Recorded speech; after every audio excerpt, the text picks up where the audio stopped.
Hi, I'm Karen Merrill, and I'm with Preserve Calavera. We're a local nonprofit conservation group here today with Vallecitos Water District staff, and we're kind of assessing the habitat and the wildlife here at South Lake. We've come across several nice species of ducks, found evidence of the mammals that you would expect. We've seen the coyote, scat tracks, evidence of bobcat. The plants appear to be wetland, and then we have a mix of coastal sage scrub and chaparral, but very healthy habitat. It's really a beautiful place out here.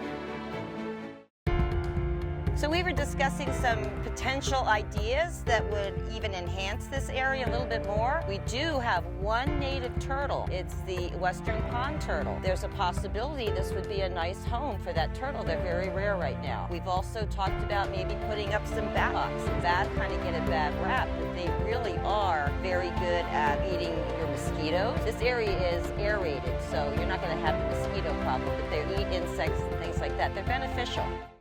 At South Lake, we did put up cameras. We put them up for 2 weeks. We got over 100 short videos of the residents that live there. Unsurprising, most were coyotes. We also got several of our southern mule deer. We got one bobcat, a beautiful bobcat, which you would expect. They're solitary creatures, just one in 2 weeks. Raccoon, squirrel, California quail, and a striped skunk. It was just refreshing to be out there at South Lake. What you've got is really a gem of healthy, functioning habitat, flora and fauna. It's a complete picture of what we hope our open spaces and our natural lands to be.